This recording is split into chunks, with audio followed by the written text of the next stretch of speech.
I'm really sorry. It's okay, take your time and tell me slowly, I said gently as my niece fought back tears. Despite her distress, I encouraged her softly, trying to offer comfort. Before she could say anything more, she pulled an audio recording from her pocket and played it. I was stunned by the voice I heard, cursing my own ignorance. The situation was far more tragic and difficult than I had realized. Overwhelmed by the revelation, I broke down in tears and steeled myself for what was to come. Let me introduce myself. I'm Kathy. I work at an IT company where I hold a responsible position and earn a decent living.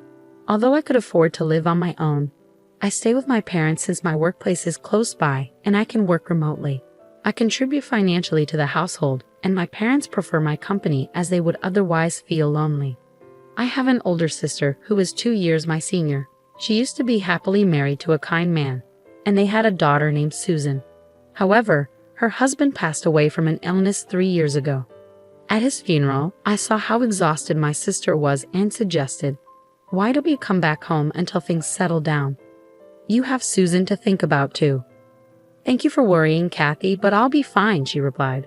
She refused to return home, and though I found it odd, I attributed it to her strong-willed nature and her reluctance to lean on our parents.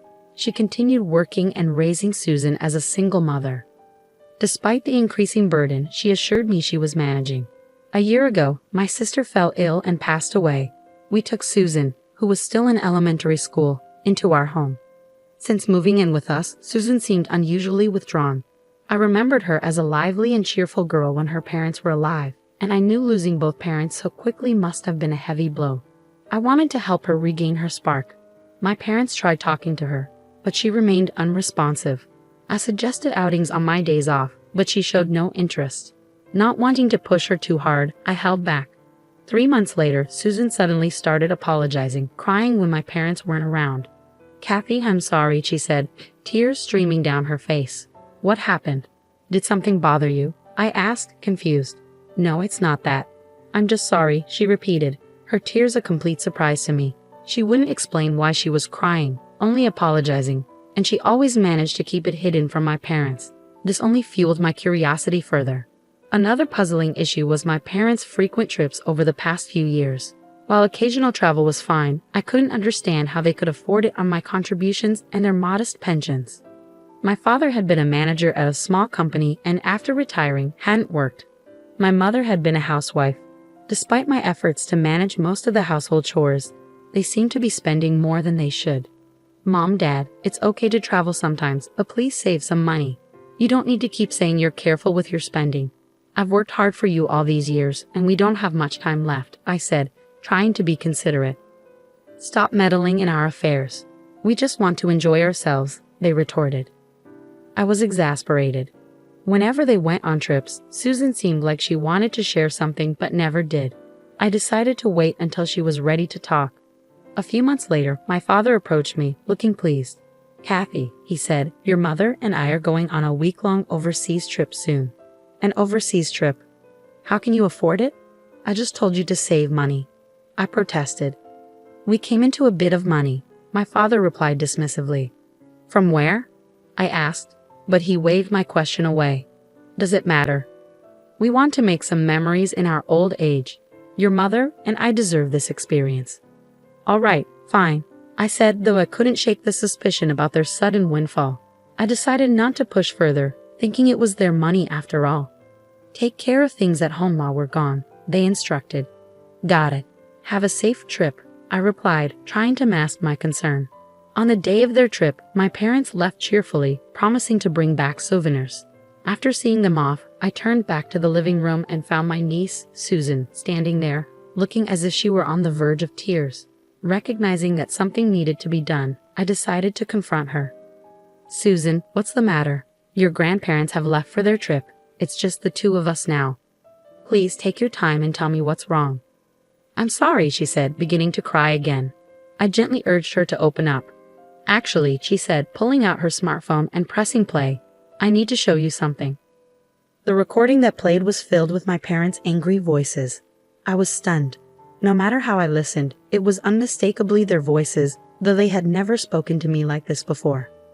"Is this really Grandpa and Grandma?" I asked, incredulous. Yes, Susan confirmed, her voice trembling. They often came over when my parents were still alive. They used to nag and complain a lot, especially about my parents' marriage and making irrational demands for money, claiming it was compensation for taking their daughter away. I was horrified. I had no idea they were like that. I thought they were just visiting to see their granddaughter. Susan continued, they would threaten my parents under the guise of visits, extorting money every time they came.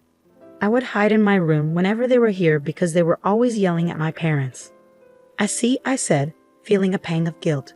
That must have been really tough. But how did you manage to record this?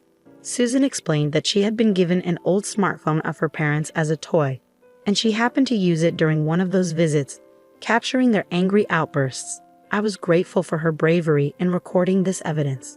How often did they come to your house? I asked, the question that had been bothering me.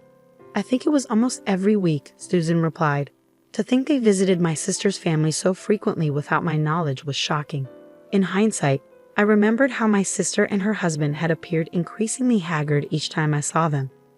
When I asked my sister if she was okay, she had said they were just dieting together, which I had taken at face value. But now I realized that the strain from my parents' demands must have been wearing them down. I cursed myself for not probing further. If I had noticed the signs sooner, this might not have happened. I'm sorry for keeping it hidden, Susan said through her tears. I was scared of what Grandpa and Grandma might do if I told you. I should have been more aware, I said, holding her close. I'll protect you from now on. But what if they come after you too? Susan asked, her voice trembling. Don't worry about me, I reassured her. I won't let them win. We'll face this together. Yes, if I'm with you, I'm not scared, Susan said, determination in her eyes. Seeing her resolve, I nodded. During the week my parents were away, Susan and I prepared. With her support, I felt even more determined. I remembered how frugal my sister and her husband had been. My sister had once told me they rarely carried cash, preferring bank transfers. If they had given money to my parents, it would have been through these transfers. I searched the house and eventually found what I was looking for. I discovered my parents' bank passbook, revealing the frequent deposits they received from my sister and her husband. It was clear they had been living frugally to cover these payments. Ripping the passbook, I trembled with anger. I decided to take it to a private investigator to uncover the full extent of my parents' dealings. A few days later, I was summoned to the investigator's office. Here is the report, the investigator said, handing me a folder. As I read through the report, my shock and anger deepened. It detailed how my brother-in-law had been borrowing money from financial institutions to pay my parents, which led to his mental exhaustion and eventual death. My sister had worked herself to the brink trying to repay these debts and meet my parents' constant demands. Additionally, my parents had mistreated Susan, claiming they were doing her a favor by letting her stay with them. The revelation was devastating. I started to cry, feeling a profound sense of betrayal. How could they do this without me knowing? I wondered aloud. Furthermore, the report revealed that my parents had even taken my brother-in-law's insurance money. You can't be serious, I said as I reviewed the additional documents confirming this. They must have used that money for their frequent trips.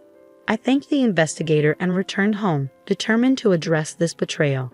Until my parents came back from their overseas trip, Susan and I finalized our plan. Do you think we can pull this off? I asked Susan. Don't worry, she said confidently. We still have time. Let's practice as much as we need. I'll do my best, I promised. We rehearsed our plan until Susan felt confident. A few days later, we were ready and waited for my parents to return. We had set up cameras around the house to capture everything on video and audio as evidence. I had discussed this with my lawyer and received approval. When my parents finally came home, they were full of excitement. We're home. Did you have a good time? I asked. Yes, it was great. We brought lots of souvenirs. Where's Susan? They replied. She's doing her homework in her room. You must be tired from your trip, so why don't you rest for a bit? I suggested. That sounds good. How about some tea? My mother asked. I'll make it, I offered. No, let me, my mother insisted. I always make your father's tea. All right, understood, I said, preparing to carry out the next steps of our plan. My parents seemed to have enjoyed their trip immensely, regaling me with stories when I returned. Oh, sorry, I need to step out for a bit, I said, taking an urgent work call. It happens sometimes. I'll be back soon. Take care, they responded, still buzzing from their travels. Once I was sure they had relaxed, I excused myself, signaling the start of our plan. After leaving the house, I called Susan. Hey Susan, I've left the house.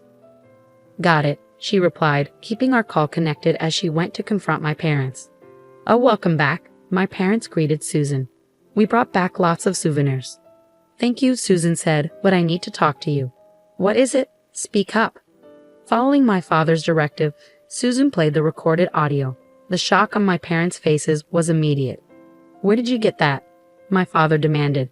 Susan, be a good girl and give that to me. My parents were visibly panicked. I was planning to let Kathy hear this, Susan said. Please don't do that, my mother pleaded. Do you know what will happen if you do? But this isn't right, Susan countered. We took you in when you had nowhere else to go, so you should listen to us. Yes, if it weren't for us, you wouldn't be getting any welfare benefits, my father added. Then why are you kind to Kathy? Susan pressed. My parents' anger flared. We're nice to her because she brings money into the house, they admitted.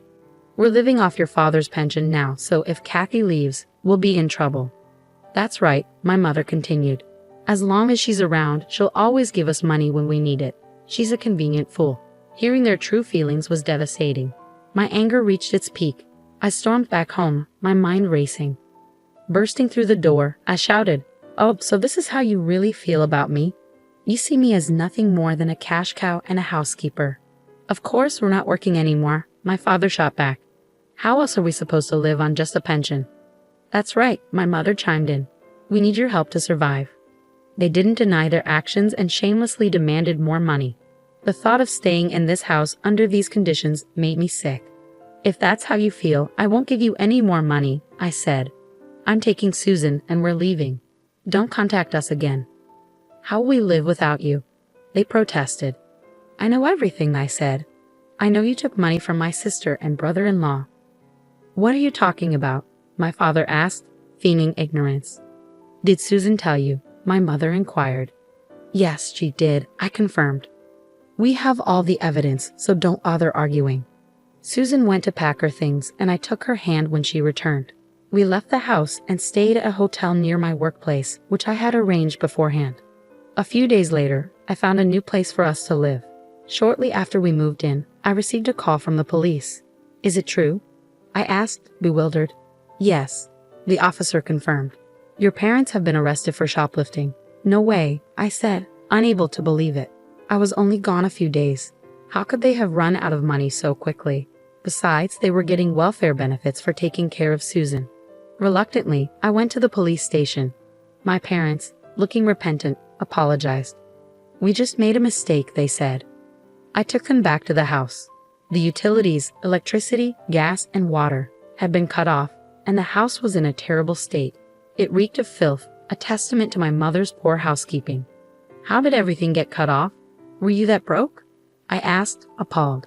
And what's with this mess? Of course we're broke, my father said. We were enjoying our retirement, but we can't manage housework anymore. You took Susan, so we stopped getting welfare. My pension isn't enough. If you had kept giving us money, we wouldn't have had to steal, my mother said bitterly. They angrily blamed me for their situation. I sighed in exasperation. This is your own fault. How many times did I tell you to save money? Yet you kept going on week-long trips every few months. Enough of that, they snapped. Just give us the money to pay for the utilities. We can't live here without them, and get a cleaning service. This place is uninhabitable. Their demands were relentless, and their blame shifted entirely onto me. I was beyond furious. I was simply fed up. All right, I said, my voice cold. You refuse to acknowledge your faults. In that case, I'm done. What? What are we supposed to acknowledge? My mother asked, bewildered. Fine, this is the last time I'll speak to you, I said. I'm cutting ties with you. Don't contact me again. I left the house, and a month later, it was vacant. The house, which was in my name, was sold, forcing my parents to leave. They had forgotten that detail. After some time, I went to apologize to the neighbors for any trouble caused.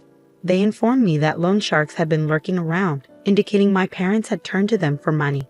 Rumor had it they were seen in a park, looking disheveled.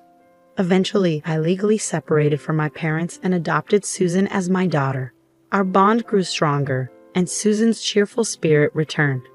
Our lives stabilized, and I vowed to continue watching over her and make my late sister proud. If you enjoyed this story, please subscribe to my channel. See you in the next video.